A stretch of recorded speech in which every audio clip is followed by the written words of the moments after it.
Hello everyone and welcome to Reality Talks. आज हमारे साथ यूपीएससी के एक बहुत जाने माने मेंटर है। Today we have with us Vinay sir.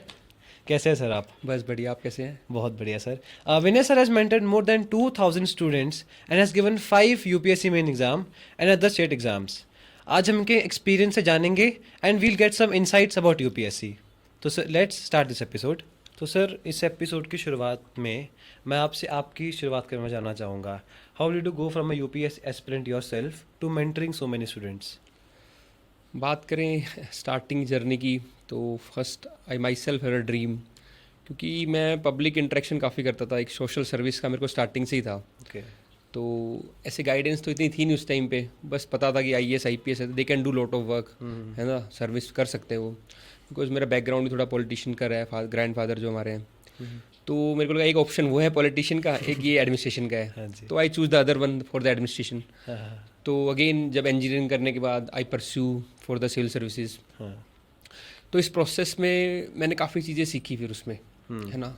I myself given 5 mains for UPSC, एक हरियाणा का, 2 राजस्थान, एक आईएफएस। तो 8-9 मेंस लिखने के बाद काफ़ी का एक्सपीरियंस एक्यूमुलेट हो गया था मेरे पास। और लास्ट मेरा एक अटैम्प्ट बचा भी था। फिर भी मैंने सोचा नहीं, अब I have given enough to the field. हाँ जी हाँ जी। अब मुझे जो मैंने एक्सपीरियंस लिया है वो मैं आने वाले जो एस्पिरेंट्स हैं उनको गाइड करता हूँ। क्योंकि कहीं ना कहीं मुझे लगता था कि जो स्टार्टिंग के 2-3 साल मेरे ख़राब हुए हैं, जिसमें एक प्रॉपर गाइडेंस नहीं मिल पाई, अगर वो हम बच्चों को स्टार्टिंग में दे देंगे ना, हाँ जी हाँ जी हाँ जी। तो वो एक बेटर रहेगा और उनका भी टाइम बच जाएगा। एक होता है ना टाइम आने के बाद, मेरे को लगता है कि हर टाइम एम क्या था सोशल सर्विस का, and there can be different ways. Civil service में चलो जब उस टाइम फाइनल बात नहीं बन पाई, तो आई थॉट कि ये भी एक तरीका है। और नॉलेज इतनी हो जाती है उस टाइम पे आते आते कि आपको लगता है कि ठीक है, सब एस्पेक्ट्स आपको पता है। और मेरी खासियत मुझे लगता था कि उस टाइम तैयारी करते वक्त भी, कि मैंने लगातार मैं प्रीलिम्स निकालता था, हाँ जी। तो मुझे तरीका पता चल गया था कि यार इस तरीके से निकाल सकते हैं पेपर, और वो मैं बच्चों को बता दूंगा। ठीक है। तो वो तरीका जो है ना, वो मेरे को श्योर था मैं उसके बारे में। और अब मैं गाइड कर रहा हूँ और रिजल्ट आ भी रहे हाँ जी। हैं, तो मैं डबल श्योर हो गया हूँ कि भाई ये तरीका है, इसको फॉलो कर लो हाँ जी, हाँ तो जी। तुम पास हो जाओगे। हाँ हाँ हाँ। और फिर एक हमेशा देखो, कोई भी सिविल सर्विस हो, आईएएस हो, पॉलिटिशियन हो, अल्टीमेट एम का लाइफ क्या है? हैप्पीनेस है। Happiness, right. मतलब सोशल सर्विस एक वे है, हैप्पीनेस है। हैप्पीनेस। अब मुझे इससे खुशी मिलने जाती है हाँ कि जी, जब बच्चे सिलेक्ट होते हैं, उनको मैं देखता हूँ कि एक नॉर्मल सा बच्चा है और उसको मैं मेहनत करवा के सिलेक्ट करवा रहा हूँ, तो वो मुझे भी अच्छा लगता है। मतलब इट्स थ्रिलिंग। हाँ हर एक का अपना होता है। मुझे शुरू से ही रहता है कि डेली मुझे कुछ चैलेंज चाहिए लाइफ में। हाँ जी हाँ जी। और ये एक चैलेंजिंग फील्ड है जहाँ डेली आपको अपडेट करना पड़ता है। सही बात है। तो मैं इसको एंजॉय करता हूँ प्रोसेस को, इसलिए मैं गाइडिंग पे आ गया बस। आपकी जर्नी जो है सर बहुत इंस्पायरिंग है। जैसे आपने कहा कि आप इंजीनियरिंग करके फिर आपने यूपीएससी की तैयारी शुरू की, तो मेरा आपसे सवाल ये है कि जो बच्चे अभी यूपीएससी शुरू कर रहे हैं, उन्हें किस एज से स्टार्ट करना चाहिए? देखो, मैंने शायद गलती की थी कि इंजीनियरिंग करके फिर मैंने स्टार्ट किया। मैं वही कह रहा हूँ, स्टार्टिंग से मेरे आपको मैं क्या कह रहा हूँ कि I don't have that much guidance. खेल सारा गाइडेंस का है, चाहे आप बिजनेस कर लो, स्टॉक मार्केट कर लो, सिविल सर्विस कर लो, सही बात है सर। कुछ भी कर लो, क्रिकेट खेल लो, आप कुछ भी, गाइडेंस मेन खेल है। हम्म। अब 2-3 कैटेगरी के स्टूडेंट्स होते हैं। कुछ होते हैं मान लो एक कैटेगरी में जिसके पेरेंट्स ऑलरेडी आईएएस आईपीएस है, आईआईटीएंस है, उनको एक तरीका पता होता है, तो वो एक अलग कैटेगरी। थर्ड कैटेगरी होती है जो केवल मजे मजे के लिए लेते हैं, उनको बस देना है अटेम्प्ट और खत्म करो। सेकंड कैटेगरी होता है जो हार्ड वर्किंग है, जो मेजोरिटी ऑफ स्टूडेंट्स हैं, ठीक है, तो वो पर उनको स्मार्ट वर्क नहीं पता, क्योंकि उनका गाइडेंस नहीं है। गाइडेंस नहीं है। तो गाइडेंस का मेन खेल है। और जहाँ तक बात है आपके क्वेश्चन की कि भाई किस टाइम से स्टार्ट करना चाहिए, तो जब हमारा टाइम था तो बस आईएएस बनना है, जब मन किया कर दिया स्टार्ट। लेकिन उस टाइम पे जो अधिकतर टाइम होता था वो होता था आपका किस टाइम पे, ग्रेजुएशन के बाद पे, या फिर एक्सपीरियंस 1-2 साल जॉब करके फिर करते थे। हाँ जी। लेकिन आप देखो अब चीज़ें कितनी इवॉल्व हो रही हैं। बचपन से बच्चा अलग, एक मोबाइल इतना फास्ट कर लेता है यूज़, बोलने का तरीका। तो अब जो मैं ट्रेंड देख रहा हूँ और जो सही भी है वो है कि बच्चा ग्रेजुएशन से कर रहा है स्टार्ट, मतलब आफ्टर 12th हाँ ही जी। Is balancing is college with the exam preparation. हाँ जी हाँ जी। और देखो मैं क्यों सही कह रहा हूँ इसको, कि मैं देखो सिविल सर्विस में आप ये चीज़ सीख जाते हो, कोई भी आप सही गलत नहीं बोलते हो, आप उसके पीछे फैक्ट्स देते हो। फैक्ट्स। तो मैं यहाँ पे आपको बताऊंगा क्यों फ़ायदा है उस चीज़ का। हाँ देखो आप जब ग्रेजुएशन कर रहे हो, आपने भी की है ना, या कर रहे हो, मैंने की है, और बाकी आप किससे पूछ लेना, ग्रेजुएशन में हमारा जो कॉलेज के स्टैंडर्ड्स हैं तो उसको हम पास कर लेते हाँ हैं। जी। Still we have time. अगर उस टाइम को आप यूटिलाइज कर लोगे किसी वैल्यू एडिशन चीज़ में, तो आपकी लाइफ में एक वो ऐड ही हो रहा है। राइट। हमेशा आप चाहे स्टॉक मार्केट देख लो, कुछ भी देख लो, हाँ आप जी, हाँ कोई जी, करियर देख लो, जो अर्ली स्टार्ट करते हैं, अर्ली स्टार्ट, हाँ जी हाँ जी। उसको एज मिलता ही मिलता है। सही बात है। तो 2-3 चीज़ें, एक जो आपका टाइम है उसको आपने प्रोडक्टिवली यूज़ किया। हाँ जी। दूसरा क्या होता है कि अब मैं इसलिए मैं कह रहा हूँ कि राइट एज क्या रहेगी, 12th के बाद याद रहती है। तो 12th के बाद या तो आप कॉलेज वाले बच्चों के स्टूडेंट के साथ रहो जो आपके टाइप के हैं सारे, ठीक है ना। एक आपने क्या किया, कॉलेज वालों के साथ भी आप एक्सपोजर ले रहे हो, दूसरा आप आईएएस की तैयारी कर रहे हो जहाँ पे आपको उस लेवल की फैकल्टी मिल रही है, उस लेवल का क्राउड मिल रहा है, तो आपका जो थिंकिंग लेवल है एक हायर लेवल पे जाता है। क्योंकि एक बहुत अच्छी कोट है कि आप क्या होते हो, जो आपके आसपास के 5 बंदे ना उनके एवरेज हो जाओगे। राइट। अब आपने से ऊपर वाले बंदों के साथ रहो या नीचे वाले के साथ रहो, मान लो आप पॉडकास्ट कर रहे हो, आप 4-5 ऐसी हाई सेलिब्रिटी, उनकी जो स्किल्स है जो आपसे ऊपर लेवल के हैं उनके साथ आप टीम बना रहे हो, तो वो आपको स्किल दे देंगे, तो आपका एवरेज बढ़ जाएगा। बिल्कुल सही तो बात। वो स्टूडेंट का एनरिचमेंट, और मैं तो कहूँगा देश के यूथ के लिए भी और ओवरऑल जो पेरेंट्स हैं उनके भी, मतलब बच्चों के ओवरऑल करियर के लिए सिविल सर्विस की तैयारी, मतलब कि इट्स अ गुड प्लेटफॉर्म, करना चाहिए। होना ना होना उस पर मैं आगे आऊँगा आपके साथ, क्या उसके फायदे हैं क्या नुकसान है, लेकिन तैयारी करनी चाहिए। मतलब वो पूरी ग्रूमिंग, पर्सनल डेवलपमेंट एक लेवल उठाती है वो बच्चे का ना। हाँ जी, हाँ जी। जब आपने बात की ना कि जो दोस्त होते हैं, आपकी कंपनी होती है, वो बहुत इन्फ्लुएंस करती है। जैसे अभी जो पॉडकास्ट शूट किया हमने, सब में ये चीज़ आती है हमेशा। लाइक जो मेरा एक्सपीरियंस मैंने अभी तक मान लो 5 या 6 पॉडकास्ट एपिसोड शूट किए हैं, उसमें मेरा यही है कि जो भी इंसान जिसमें सक्सेसफुल हुआ है, जिसने कुछ ज़िंदगी में पाया है, उसकी कंपनी जो है उस पर बहुत इफेक्ट करती है, जैसे आपने अभी कहा। तो देखो ये आपने एक बात कही, कंपनी करती है, मैंने आपको एग्जांपल भी दे दिया, कोट भी दे दिया है। और एक चीज़ और देखोगे जो मैंने भी ऑब्जर्व की है, जैसे आप अलग अलग फील्ड से जो भी उनके एक्सपर्ट्स हैं उनको बुला रहे हो, तो आपने कुछ चीज़ ऑब्जर्व की, तो ये होता ही, और यही अच्छी बात होती है। ऐसे ही क्या होता है, जो आईएएस के टॉपर्स होते हैं उनके अंदर भी हम कुछ चीज़ ऑब्जर्व करते हैं, ओके। वो सब में कोई कॉमन होती है। हाँ जी, हाँ जी। तो यही ऑब्जर्वेशन होती है, यही चीज़ हम उनको सिखाएंगे। तो कंपनी मैटर करती है, और कहीं ना कहीं आप देखो जो टॉपर होते हैं, अपने फील्ड के मास्टर होते हैं, उनमें कुछ क्वालिटीज़ मिलेंगी, वो करनी चाहिए। अब यहाँ पे फिर अगेन गाइडेंस का रोल आता है। हाँ जी, हाँ जी, हाँ जी, हाँ जी। कि आप उनको वो चीज़ बता दो बच्चों को कि ये चीज़ कर लो, फायदा हो जाएगा आपका। तो अब एक थोड़ा सीरियस क्वेश्चन की तरफ बढ़ते हैं। यूपीएससी का जो सिविल सर्विस एग्ज़ाम है, उसका बहुत ही वास्ट सिलेबस होता है, बहुत बड़ा सिलेबस है। और जैसे कि मैंने एक आर्टिकल पढ़ा था, उसमें बताया कि सिर्फ 0.2% सक्सेस रेट है यूपीएससी 0.1 लगभग। हाँ, हाँ, मतलब बहुत कम सक्सेस रेट है। मतलब 10 लाख में से सिर्फ 2000 बच्चे 1000 के अराउंड, 1000 के सेलेक्ट होते हैं। तो is UPSC really worth it? जो टाइम डेडिकेशन देता है बंदा अपने प्राइम ईयर्स में, ठीक है, तो वो रियली वर्थ इट है? वही मैं आपको बता रहा था कि होना ना होना, उस पर मैं आऊँगा। वो आपका क्वेश्चन यही कह रहे हो आप, ठीक है। देखो इसमें ये है कि वर्थ इट है कि नहीं, है ना। तो पहली बात तो ये कि आपने बताया 0.1% सिलेक्शन रेट है। एक्चुअली होता क्या है, 10 लाख बच्चे अगर फॉर्म भर रहे हैं, तो उस एग्ज़ाम डे वाले दिन ना 4-5 लाख तो जाते ही नहीं है, 4 है ना।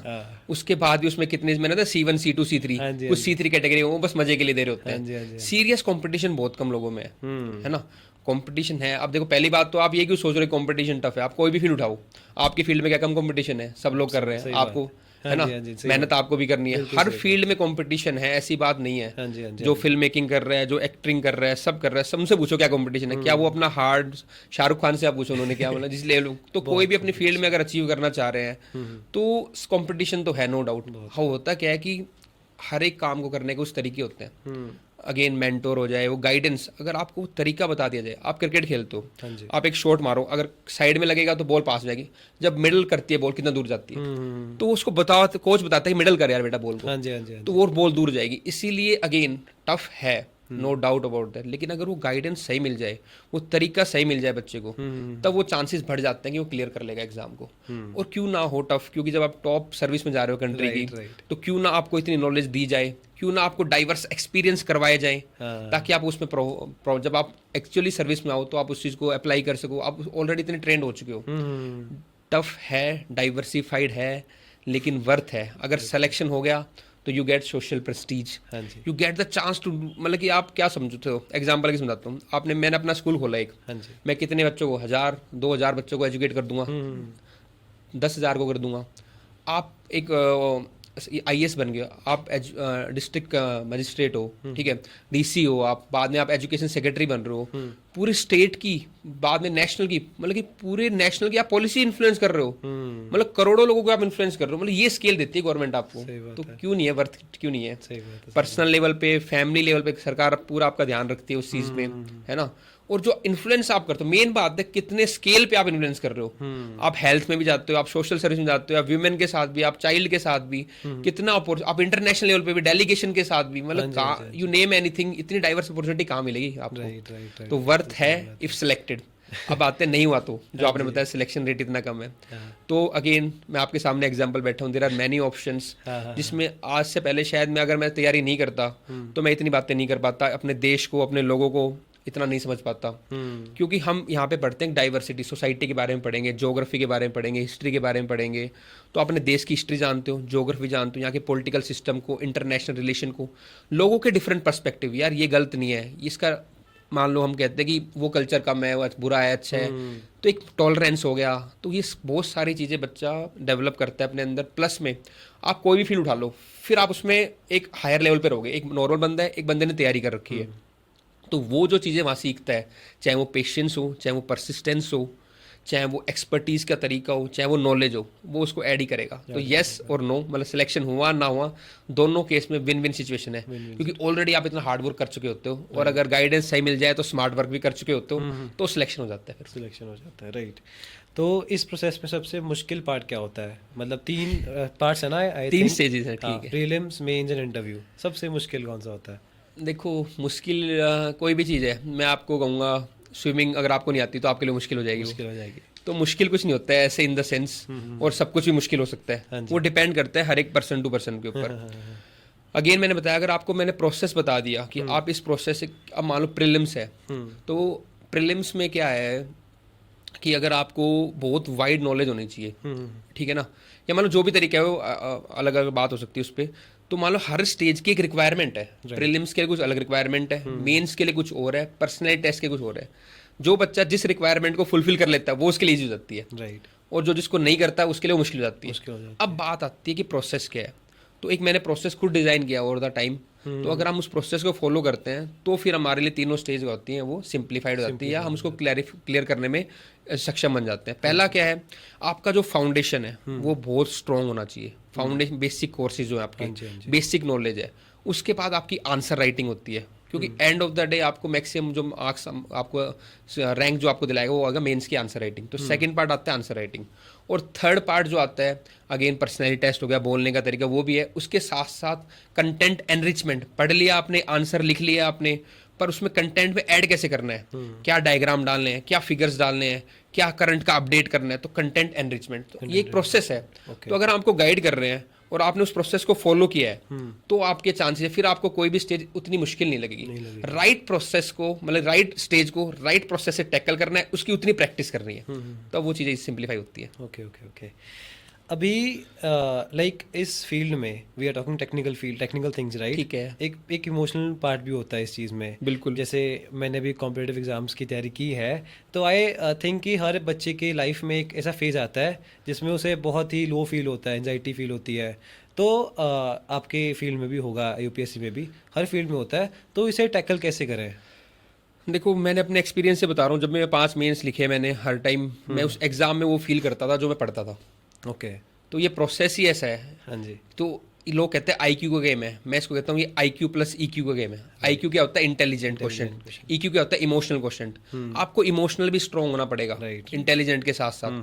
जब आप तैयारी करते हो, लंबा प्रोसेस है, इतना कंपटीशन है, लोग आपके साथ कॉम्पीट कर रहे हैं, घर का प्रेशर है, सोशल प्रेशर है, सेल्फ प्रेशर है परफॉर्म करने का, कई टॉपर्स भी आते हैं, बेस्ट से कम्पीट करोगे आप, तो अप्स एंड डाउन्स तो आएंगे, नो डाउट अबाउट, और नॉर्मल तैयारी में आते भी हैं, लाइफ में भी आते ही हैं। एक पर्सनैलिटी की होती है सारी बातें ना, एक बंदा होता है झेल जाता है, एक बंदा होता है ब्रेकडाउन जाता है। तो एक इननेट होता है, मतलब गॉड ब्लेस, भगवान की दया, घर वालों का शुक्र है, मेरा ये पार्ट ठीक था, मैं कभी ऐसे बोक डाउन होता नहीं था, मतलब कि ना कभी मेरा डाउन फेस भी आया तो मैं उसको शांति से झेल जाता था, और अब भी वही चल रहा है, मतलब आओ डाउन फेस आओ तो निकल जाओ उससे। लेकिन कई लोग नहीं निकल पाते हैं, तो उसके एक तरीके होते हैं कुछ। देखो पहली बात क्या होता है, आपके मेंटोर होना चाहिए आपके पास एक, जो आपको सही रास्ता दिखा पाए, बेटा उसको पता है कि अब ये डाउन आ रहा है इसका, तो उसमें उसको कैसे टैकल करके बाहर निकालना है।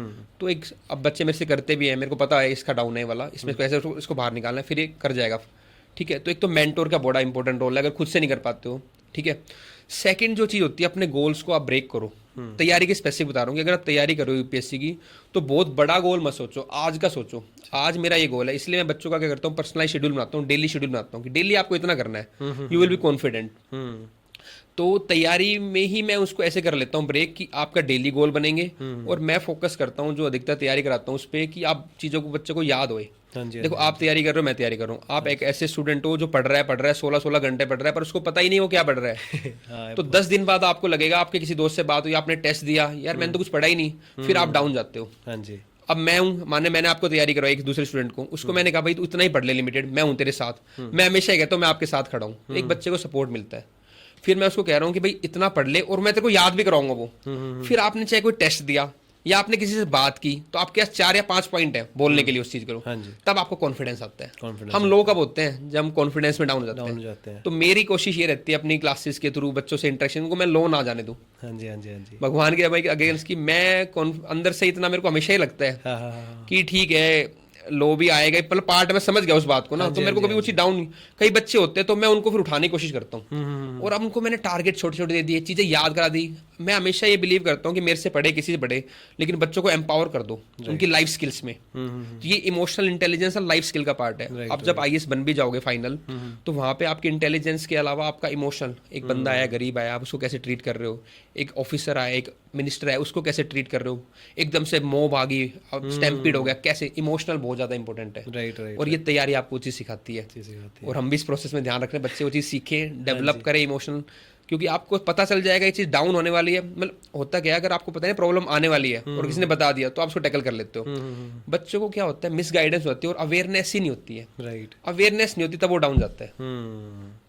एक माइंडसेट भी बहुत इंपॉर्टेंट रोल रखता है इस चीज़ में, माइंडसेट सही होना चाहिए। जैसे अगर हम थोड़ी टेक्निकल बात फिर से करें कि जो फिल्म मेकर्स होते हैं, एक फॉर एग्जांपल कि जो फिल्म मेकर्स होते हैं उनमें थोड़ी विजुअल ओरिएंटेशन होती है कि वो चीज़ों को इमेजिन करते हैं लाइक जैसे जेई वाले हैं, they have logical orientation, physics करते हैं तो लॉजिक ढूंढते हैं हर चीज़ में। तो यूपीएससी के लिए कौन सी ओरिएंटेशन चाहिए? यूपीएससी के लिए तीनों स्टेज की अलग है, वो भी मैं आपको बताता हूँ, लेकिन एक वर्ड में अगर आप बात कहोगे तो मैं सबसे इंपॉर्टेंट जो ओरिएंटेशन मानता हूँ वो होती है कॉम्प्रिहेंशन की।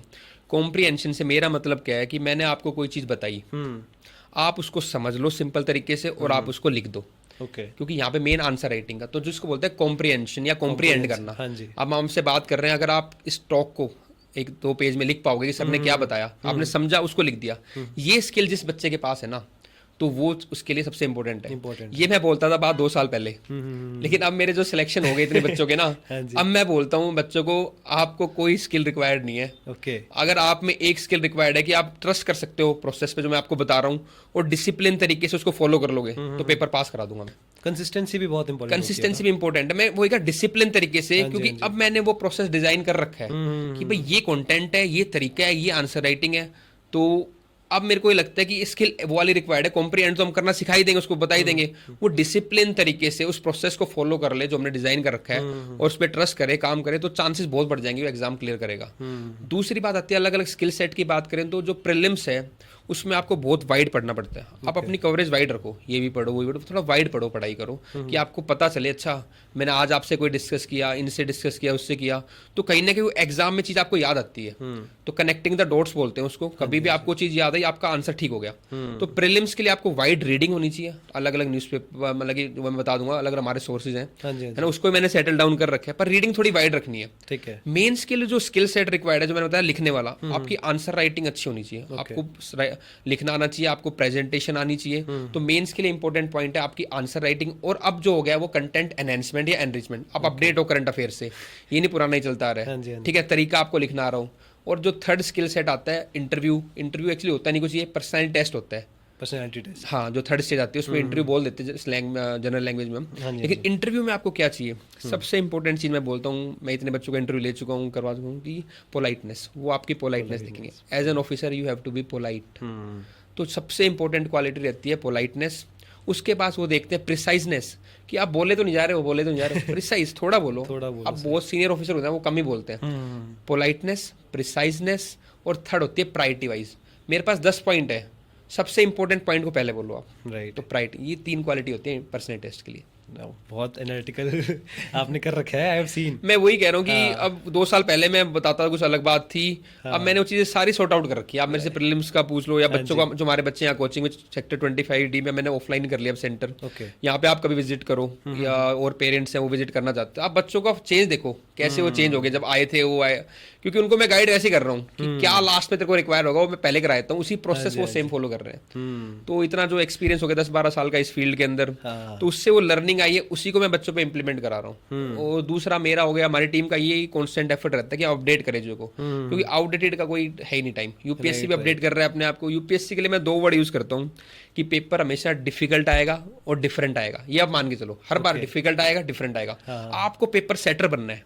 ठीक है। मतलब मैं पेपर सेटर उसको नहीं मानता, मैं स्टूडेंट को पेपर सेटर बनाऊं कि आपको क्वेश्चन कैसा भी आप उसको सेट करके आओगे, ये मैं तरीका सिखाता हूँ। मतलब एटीट्यूड का ही तो खेल है। आप इतने अब हंस रहे हो, आप लाइट हो गए, मैं स्टूडेंट को ऐसे लाइट कर देता हूँ कि आप पेपर को देख के लाइट फील करो। एटीट्यूड आपका चेंज है। देखो 2 तरीके होते हैं, एक तो एप्टीट्यूड, वो पढ़ के आ रहे हो, एक है एटीट्यूड कि आपने पेपर को देख के क्या फील आ रहा है, उसको पता है मैं तो सेटर हूँ पेपर, तो खुश रहता है बच्चा, स्माइल आती है, मेरे को सेट करके आना है क्वेश्चन, मेरे को पेपर पूरा करके आना है। एटीट्यूड लाइफ में बहुत मैटर करता है, तो इस पे काम करता है। वैसे ही जो आपने कोचिंग की बात की कि मतलब जो भी कहते हैं मेंटरशिप की बात की, हाँ जी। तो मेरा अगला सवाल इसी के रिलेटेड है थोड़ा सा, कि जो एक कोचिंग सेंटर है वो आइडली बच्चे पे कैसे काम करे ताकि उसकी फुल पोटेंशियल आ सके, क्योंकि हर बच्चे, एवरीवन इज यूनिक, राइट? बिल्कुल, सब कोई यूनिक होता है, तो फुल पोटेंशियल कैसे आ सकती है बच्चे? ये आपने अच्छा कहा, बिल्कुल। अब देखो इस आप जो बोल रहे हो मैंने उसके सवाल के आंसर रेडी है, मतलब मैं उस तरीके से काम कर रहा हूँ। और ये भी मैं अपनी टेक्निक से बताऊंगा आपको कि जो आप मेरा शेड्यूल आपने विजिट करना उसमें दिखाऊंगा। जो मेरा शेड्यूल रहता है ना उसके ऊपर लिखा होता है पर्सनलाइज शेड्यूल। पर्सनलाइज का मतलब ही हो गया हर एक इंडिविजुअल के हिसाब से। तो ये बात मुझे ही पता है कि हर इंडिविजुअल डिफरेंट है, उसी के हिसाब से मेरे को काम करना है। हाँ जी। किसी की क्या स्ट्रेंथ होती है, किसी की क्या वीकनेस होती है, तो मैं जनरल नहीं बनाता किसी का शेड्यूल। मैं बताता हूँ इस बच्चे की ये स्ट्रेंथ है, ये वीकनेस, तो पहले मैं वीकनेस को ओवरकम करता हूँ। देखो आप नॉर्मल कोचिंग इंस्टीट्यूट में देखोगे वहाँ पे वो इजी वाला पार्ट पहले कराते हैं। हाँ जी। मेरा माना है eat the frog in the morning, difficult वाला पार्ट मैं पहले करा देता हूँ। तो बच्चा जिसे डरता है ना उसको मैं कॉन्फिडेंस में लेके अपने साथ रख के समझा के उसका डिफिकल्ट वाला पार्ट पहले ओवरकम करा देता हूँ। फिर उसके लिए चीजें थोड़ी लाइटर हो जाती हैं। तो पहली बात ये है पर्सनलाइज शेड्यूल होना चाहिए उसकी वीकनेस और स्ट्रेंथ के अकॉर्डिंग। दूसरा जो मेरा चाइल्ड पेडागोगी या पढ़ाने का जो तरीका है वो मैंने उसी तरीके से इम्बाइब किया है कि क्लास खत्म होएगी, ठीक है, तो क्लास खत्म होने के बच्चा सीधा भागता नहीं। आप कहीं भी क्लास में देखना बच्चा क्लास घर भागेगा सीधा वो। मैंने उनको इतना मोटिवेट कर रखा है, इतना समझा रखा है। देखो आप जो गोल है ना फाइनल, बच्चे को ये दिखाओ कि आपको मिलेगा कि आप आईएएस बन जाओगे, तो बच्चे उतने मोटिवेटेड रहते हैं। तो पहले उनको मैंने दिखा रखा है ये मिलेगा तुम्हें, उसके तरीके से उनकी पूरी शेड्यूलिंग होती है, जो माइंड सेट होता है उस तरीके से होता है। तो क्लास के तो भागते नहीं है, क्लास के बाद वो जो भी उन्होंने सीखा है अपने आप सोच के एक पेज में नोट डाउन करेंगे वो। ओके। फिर वो मेरे को चेक करवाएंगे, फिर मैं उनसे 2 क्वेश्चन पूछूंगा। उनको पूरे टाइम क्लास में अलर्ट रहता है कि सर 2 क्वेश्चन पूछेंगे, बेइज्जती होगी कि नहीं आएंगे तो। और हम अपने आप को क्या दिखाएंगे, हम पढ़ क्या रहे हैं। तो मेरा पर्पस मेंटर को या कोई भी कोचिंग इंस्टीट्यूट है उनको ये ध्यान रखना चाहिए कि अगर आपने बच्चे के 2-3 घंटे लिए हैं तो वहां से वो कुछ सीख के जाए। और इस एज में जब बच्चा तैयारी करता है, जहाँ मैं 12+ के बाद की बात कर रहा हूँ या इवन ग्रेजुएट में भी इतना वो सेंस नहीं हो पाती। देखो ह्यूमन नेचर है, अगर आप उसको अकाउंटेबल करोगे, आप उसको प्रेशराइज करोगे थोड़ा, तो ज्यादा परफॉर्म कर लेगा। आज मेरे पास 2 टास्क है, आज मैंने पॉडकास्ट के लिए टाइम निकाला, मैं 2-3 और काम, तो मैं जितना अपने ऊपर काम लूंगा मैं उस काम को मैनेज कर लूंगा। एक मैं लाइट हो जाऊँ, नहीं यार आपको मना कर देंगे, टाइम नहीं है मेरे पास, मैं नहीं कर सकता। तो स्टूडेंट्स को मुझे ये ट्रैक करना पड़ता है। तो आपके लिए कोई गाइडेंस के लिए ट्रैक होना चाहिए जो आपको मेंटर गाइड कर रहा है, प्लस आपको सही तरीके से गाइड करके और बच्चों को याद कराओ यार चीज़ों को। इस पर मतलब बहुत फोकस करना चाहिए कि आप सीख के जाओ कुछ आए हो तो क्लास में। तो ये चीज़ करें तो उससे फिर कोचिंग इंस्टीट्यूट का भी और बच्चे का भी एक उसको लगता है कि मैंने सीखा है लाइफ में कुछ। बाकी इसी जर्नी के रिलेटेड मैंने एक कोट पढ़ा था कि adversity introduces a man to himself, कि जब बुरा वक्त आता है या कुछ खराब वक्त आता है, मुश्किल वक्त आता है, वो इंसान को अपने आप से मिला देता है, उसकी पर्सनालिटी डेवलप कर देता है, उसे दुनिया देखने का नया नजरिया दे देता है। तो इस जर्नी से जो एक आईएएस ऑफिसर बनता है, एक मतलब एक क्या कहते हैं रिफाइंड स्टूडेंट बनता है, उसके पर्सनालिटी में क्या इफेक्ट होता है ये सारा जर्नी जो है? देखो जर्नी का भी पहले आपने कुछ और पूछा है क्वेश्चन, उसका बताता हूँ आंसर। एडवर्सिटी वाला, इसकी अलग एक लाइन अगर आप कहोगे तो every problem is an opportunity. ये मैं तो देख ही रहा हूँ अपनी लाइफ में ना। जब भी आप मेरे को प्रॉब्लम आई है तो उस टाइम अगेन बताया कि ये मेरा एटीट्यूड बना हुआ है। प्रॉब्लम आती है मैं बैकडाउन हूँ, कम ही होता हूँ बहुत, मैं उसको ले लेता हूँ, झेलता हूँ, उसको करता हूँ, और मेरे को हमेशा उससे हम बेटर इवॉल्व होकर आता हूँ, है ना। और ये अच्छी बात है। और प्रॉब्लम से ये चीज़ सीखी है मैंने कि एडवर्सिटी जब भी आए, एक तो उसमें कुछ ना कुछ आप बेटर इवॉल्व होते हो। तो आप पहले जो लेवल थे उससे लेवल आपका ऊपर उठ जाता है। अब उस लेवल की प्रॉब्लम आएगी तो आपको इफेक्ट ही नहीं पड़ेगा, तो एक तो लेवल ऊपर आपको उठ गया। हाँ जी, हाँ तो भगवान जिनको प्रॉब्लम देते हैं, I think they are more stronger to bear that, और वो एक बेटर ह्यूमन बीइंग बन के आते हैं। दूसरा प्रॉब्लम या बुरे टाइम की अच्छी बात ही होती है, वो निकल जाता है। थोड़े टाइम आप जेल जाओगे ना, निकल जाएगा वो। हाँ जी, हाँ जी, हाँ वो रुकता नहीं है, थोड़े टाइम में निकल जाए, बस जेल जाओ उस टाइम को, अपने शांति रखो, कैरेक्टर मेंटेन रखो अपना उस टाइम पे, शांत रहो अपना, वो निकल जाएगा।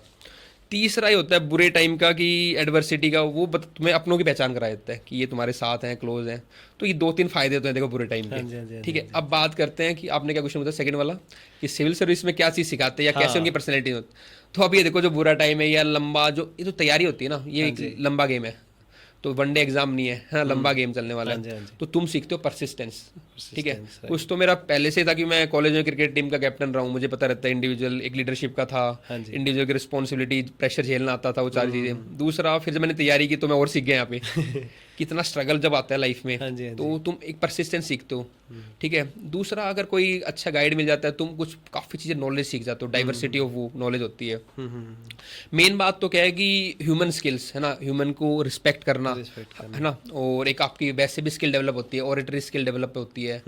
आप लाइफ में हमेशा अच्छा परफॉर्म करोगे, राइट, राइट। आप दूसरों को बेटर गाइड कर पाओगे। और कई फैक्ट मतलब एन नंबर ऑफ मैं बता सकता हूँ आपको कि जो क्वालिटी आप सीखते हो, आप जज नहीं करते हो लोगों को उनके एक्शन पे। नहीं, नॉर्मल तो लोग तो देखो क्या होता है, ये मैं इतनी बातें क्यों कर पा रहा हूँ आपको, तैयारी के जैसे इसी के कर, आप किसी टॉपिक की बात करा लो मेरे को, मैं उससे बोल दूंगा क्योंकि मैंने इतना पढ़ रखा है उस चीज को लेकर। Right, right, right. तो एक कोट होती है कि नॉर्मल जो एवरेज पीपल होता है, दे टॉक अबाउट पीपल, मतलब एक बंदा होगा नॉर्मल, वो किसके बारे में बात करेगा, लोगों के बारे में, ये ऐसा है, ये खराब है। उससे ऊपर लेवल का बंदा होगा, वो इवेंट्स की बात करेगा, अंबानी के बेटे की शादी ऐसी होगी, वो इवेंट्स पे है। और जो और ग्रेट पीपल होते हैं, they talk about ideas. Ideas, right. तो ये सब चीजें कैसे सीख रहे हो आप किस लेवल पे हो, आपका लेवल कैसे उठाया है, आपको और लाइफ में क्या देखना है, और ब्रॉड कितना देखना है, ये सब तैयारी सिखाती है आपको। इंटेलेक्चुअली स्ट्रॉन्ग कर देती है, intellectually strong, emotionally strong, emotionally strong. है ना। और मेरा थोड़ा फिजिकल भी रहा है तो मैं शुरू से अखाड़ा करता था, इसलिए इंस्टीट्यूट का नाम यूपीएससी अखाड़ा किया। मैं पूछने वाला था सवाल आपसे ये कि खड़ा क्यों? अखाड़ा भी बताता हूँ रीजन। तो मैं फिजिकल भी स्ट्रॉन्ग, मतलब इस चीज में अगर हर कोई नहीं कर पाता पर मेरा इंटरेस्ट था, तो अखाड़ा जब मैं करता था तो मैंने गुरुजी से खुद पूछा कि गुरुजी अखाड़ा का मतलब क्या है। हाँ, तो अखाड़ा का जो जनरल मतलब होता है वो तालीम, मतलब कि to give the teaching and all. तो फिर जब मैंने यूपीएससी की कोचिंग की स्टार्ट की, तो मैंने उसका नाम भी यूपीएससी अखाड़ा इसलिए रखा कि मैं यहाँ पे यूपीएससी की तालीम दूंगा, यूपीएससी की कोचिंग दूंगा, यूपीएससी की टीचिंग दूंगा। तो अखाड़ा का मतलब रियल मतलब होता है कि आप तालीम दे रहे हो किसी को। हाँ जी, हाँ जी, हाँ जी, तो इसलिए अखाड़ा मैंने इसका नाम रखा। थोड़ा मेरा फिजिकल मतलब एक्सरसाइज की तरफ ही ओरिएंटेशन था, तो मैं चाह रहा था बच्चों को इसको भी थोड़ा ओरिएंट करूँ, क्योंकि लाइफ में एक ओवरऑल पर्सनैलिटी होना मतलब it's always advantageous. Right, right. जब आप फिजिकली स्ट्रांग होते हो तो आप मेंटली भी कॉन्फिडेंट भी रहते हो, और काफ़ी चीज़ें होती हैं हाँ आपको। जी। बाकी अब थोड़ा जियो पॉलिटिक्स की तरफ बढ़ते हैं। इंटरनेशनली जो सिविल सर्विसेज का क्या कहते हैं स्कोप है, वो इतना ग्लोरीफाइड नहीं है जैसे इंडिया में है। हाँ। लाइक इंडिया में यूपीएससी हो गया, सिविल सर्विसेज बहुत बड़ा, किसे कहते हैं कि बहुत बड़ा माना जाता है। बिल्कुल बिल्कुल। आईएएस ऑफिसर्स को बहुत ग्लोरीफाई किया जाता है। ठीक है। तो according to me what I think is कि दिस इज समथिंग नेगेटिव, जहाँ तक व्हाट आई थिंक, बिकॉज आप बताएंगे, we are the expert here, I am just giving my opinion कि व्हाट दिस इज नेगेटिव, क्योंकि this glorification gives IAS officers some kind of boost in their ego or some kind of negative impact on their attitude. What I think. What do you think, sir? देखो, सबसे अच्छी बात तो India की या democracy की, we have respect for all views, so with due all respect to your views. अब आपको देखो, मुझे लगेगा मेरी नॉलेज के हिसाब से, आपको लगेगा आपकी नॉलेज के हिसाब से, मेरे से जो बेटर या एक्सपर्ट होंगे वो बताएंगे अपने नॉलेज के हिसाब से। तो सबका अपना वे। बाकी देखो, जो ग्लोरिफिकेशन है, हम सबको ये चीज़ हम अगेन तैयारी से सीखते हैं कि सबको एक जैसा नहीं कह सकते। देयर आर सम ऑफिसर्स, है ना, जो अपने आप को ईगो पे लेते हैं, कुछ नहीं लेते, लगातार काम भी करते हैं। There are many examples. तो वन साइज फिट ऑल, मतलब वो अप्रोच तो है ही नहीं। तो सब अलग अलग, कुछ ऑफिसर होते हैं, ठीक है, वो हर फील्ड में होते हैं। और बात करते हैं अगर ग्लोरिफिकेशन की इंडिया की या बाहर कंट्रीज की, तो यहाँ पे भी वही बात आती है, डाइवर्सिटी। देखो, उनका वो कल्चर है, उनका वो नेचर है, तो वो नहीं करते ग्लोरीफाई। हम अभी जिस स्टेज पे हैं वहाँ पे हमें चीज़ अच्छी लगती है तो हम कर लेते हैं उस ग्लोरीफाई को। एंड ऑफ द डे क्या है कि जो आपको जो काम दिया गया है, आपने वो ईमानदारी से किया है नहीं किया, वो इंपॉर्टेंट बात है। कुछ सिविल सर्विसेज की जो वैल्यूज हैं, वो आपने रिस्पेक्ट की है नहीं की है। एक वन ऑफ द वैल्यूज है जो आप बता रहे हो कि एनोनिमिटी होती है।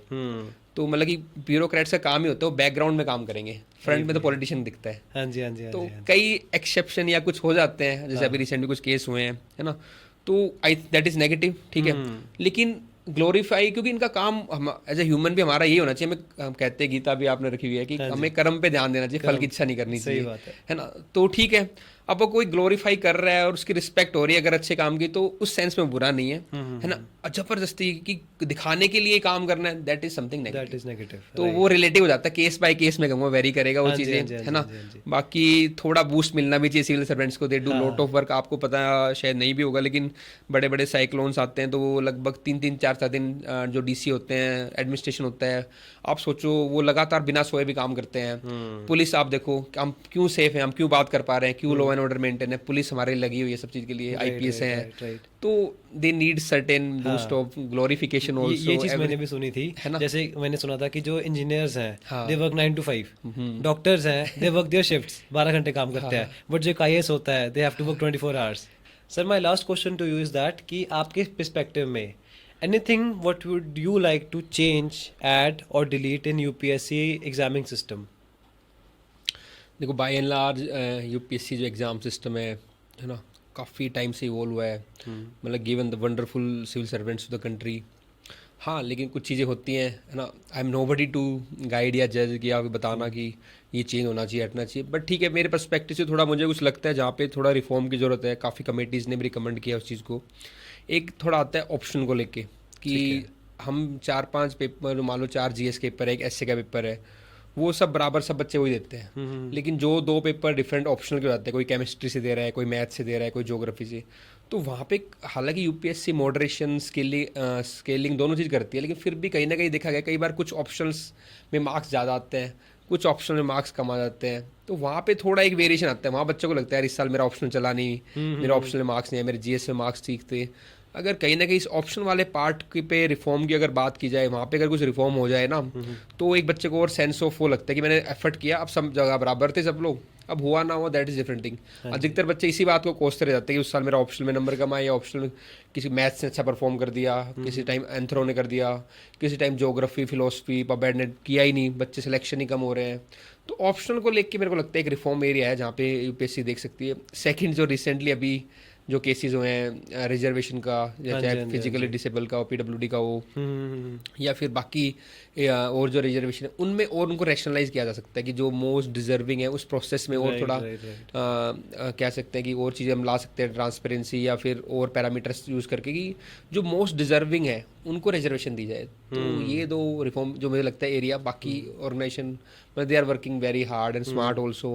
मैं कह रहा हूँ हर पाई, मतलब कि ब्यूटी है यूपीएससी की कि गरीब तबके का बंदा भी सिलेक्ट होता है, एक ऑफिसर का भी, मतलब डाइवर्सिटी ऑफ वो एस्पिरेंट्स को चूज कर पाते हैं। हर साल अगर कोई बच्चा पेपर दे रहा है, तो ये नहीं कि पिछली बार मेहनत कर ली तो अगले साल हो ही जाएगा, हर साल उसके लिए नया पेपर है। मतलब यूपीएससी मेक श्योर कि हर साल एक डाइवर्स पेपर आए, डिफरेंट पेपर आए, डिफिकल्ट पेपर आए। तो again hats off the institution पहले तो, है ना, लेकिन फिर भी जो रिफॉर्म्स कुछ एरिया हैं उन पे कर सकते हैं। Okay, so on this note, let's end this episode. This episode with Vinay sir has been a roller coaster, a great experience, and I would like him to come again on the show a lot of times because everything he has taught us today has just been amazing. Thank you, I thank really talks again. जब भी students को requirement होगी, I am there for the students community, और जो भी आपको career में, not only for the civil services, other things also, career में जब भी गाइडेंस है, I am there for the students. Thank you. Thank you so much.